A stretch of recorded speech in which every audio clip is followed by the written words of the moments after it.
Hello, and welcome to Connecting Jewish Grandparents, the Grand Plan podcast, where we come together and look at how Torah wisdom empowers grandparents in living and leaving a Jewish legacy. I am still out and about in the United States, in Seattle, really enjoying connecting with old friends.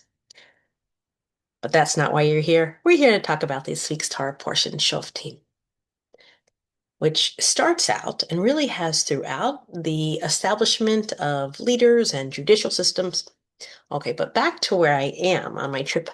I cannot begin to tell you how many conversations, Shabbat table, really everywhere, so let's talk about that political leadership. Is it here in Seattle, United States, Israel? Let's talk about what's wrong with the leadership. Do you really think that Bibi, don't you think that Trump, and that is what I hear across the board. And it's fine. It's wonderful to talk about and look at where our leadership is and where it's going. But here's what I think is interesting. Who trusts the leadership? And I don't want to get into specifics, but the level of distrust for the system, for the leadership, it has to be at an all-time high, right? Social media is coming in from both ends. This person's a liar, that person's a liar, media bias, and then scandals being uncovered of they actually knew. So what does this mean? Not at the Shabbat table among grown-ups, but what does it mean for your grandchildren? Your grandchildren, the little ones, the 3-year-olds, the 4-year-olds that are starting to really understand trust, to the teenagers going out on college campuses, trying to understand a system beyond their home and where they fit into it, and what system is true, and what can they trust. And it's somewhere between terrifying and heartbreaking that we can't just operate in a world where we trust the system. When I was a kid, it was, never talk to strangers, but you could trust anybody. You would go to the policeman if you needed help, or, you know, the teachers. And now we're taught you can't trust anybody. And if you can't trust anybody, what are your grandchildren learning about trust? Because it really is the foundation of a successful society. And that brings us back to the Torah portion, which starts out with Shofatim v'Shotarim. You are going to make judges and officials for your tribe in all the places that Hashem is giving you, and they will govern the people with tzedek, with justice, with righteousness. Now, I've been using the word trust because it's foundational. But the connection between justice and trust is seminal, really. You can't trust a system that you don't believe is a just system. So before we teach trust the system, we have to build that system that is just and honest and correct so that we can trust in a just system. We understand we can't trust something that is not just. So we have to make sure that is just. And then the Torah goes on like immediately to to discuss different parameters that are required to make a just system. You're not going to judge unfairly, and you can't be partial, and you can't take bribes, and all of that would disrupt tzedek, justice, righteousness. And then the Torah has a pasuk or a phrase from the pasuk that is used a lot. And that is tzedek, tzedek, tirdof. Righteousness, righteousness you shall pursue. The the Torah goes on to explain, so that you can occupy the land. And I just think it's amazing that these words of Torah have been read for thousands of years, but our occupation of the land and being able to say, this is the land of Israel, the Jewish homeland, and the world made it that way has not been that long, and it's still being questioned. I kind of want to edit that out now that I've just said it, but I don't know that I'm going to take that part out. I just want you to know that the importance of living land is there in the Torah always, and our righteousness has to go with it. We have to be doing the right thing to continue to have the gift of the land. I want to look at just that phrase, that tzedek tirdof part to start us off.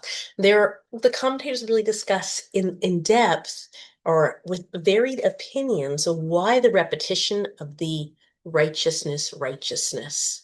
And I could give you a lot of their reasons, but just on a surface level, is to show the significance from varied perspectives of this isn't something we can do halfway. It has to be done above and beyond, whether it's for this world and the world to come, from your perspective or from your perspective, it needs to be there. The system needs to be just. And it doesn't just happen once. It has to be worked towards constantly. The tirdof, that tense of the verb, means that it is an ongoing, active verb, not just oh yeah, you'll set that up and then the system's in place. Okay, but so far, I haven't really told you anything that I probably don't think about all the time. Wow, our government system is broken, and well, the Torah tells us how to do it. Doesn't answer what I'm saying about your grandchildren. And where are they learning to trust something? And should they learn it at all? Well, yes, I think that they need to learn trust for all the reasons you can think of and more. Last year, I was showing some of my students Mark Rober videos. If you don't know, he's a scientist. He has really cool videos where he does like incredible things. And my students, those little kindergarteners, said, this is fake. This is just AI. And it's not. They are real scientific. And then there were other videos I showed them of like just things freezing and different like scientific reactions. And for all of it, they said, no, that's fake because they don't know what to trust anymore. So the little ones probably don't understand how the government runs, but they feel a distrust in everything around them. Nothing is real. Everything is artificial generated. And then the ones that are like in college and beyond are feeling that struggle from all the things that I already named and more. And this is where it is on you, the grandparents, to be able to teach trust in a way that no one else can. Your life experience, your stories, is truth. It's what's happened to you where you've learned to trust before maybe so many systems were broken. And maybe you want to share with them a story of when your trust was broken and how you learned to regain trust.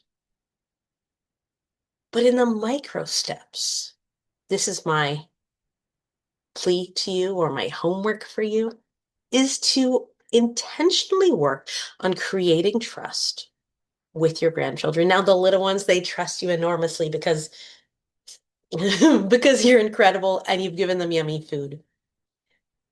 But to be able to talk about that when they're developing the language and the introspection to say, we're going to bake a cake today. Oh, no, I said that wrong. Sorry. We're going to bake something today. And you don't tell them what you're going to make yet. And they're going to trust you to follow the recipe with you without knowing. And you can set that up along the way with them and say, yeah, we're going to bake something. No, not going to tell you what it is yet.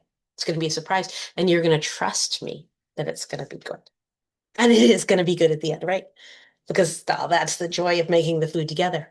but that they trust that putting those ingredients together and putting it in the oven, and they trust you that the process is going to go well.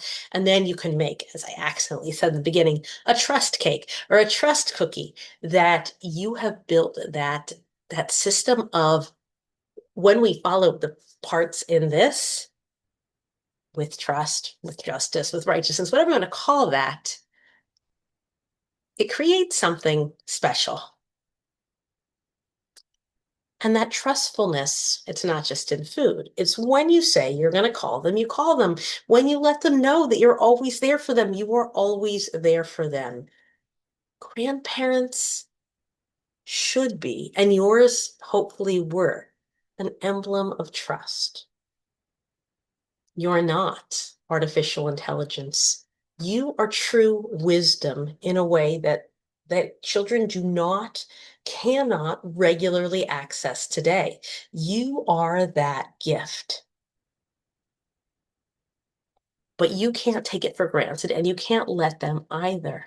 This opportunity to talk about where you see tzedek, where you see righteousness, where a system needs checks and balances. And that's really I keep talking about like big government, but it's in home. It's in these small steps too, of why we trust our families, how we rely on one another, and what that means for our own well-being. They said in the Torah, it's that you're going to occupy the land, but it's that you're occupying each other's hearts, that you're building a system for one another that is righteous and good and just.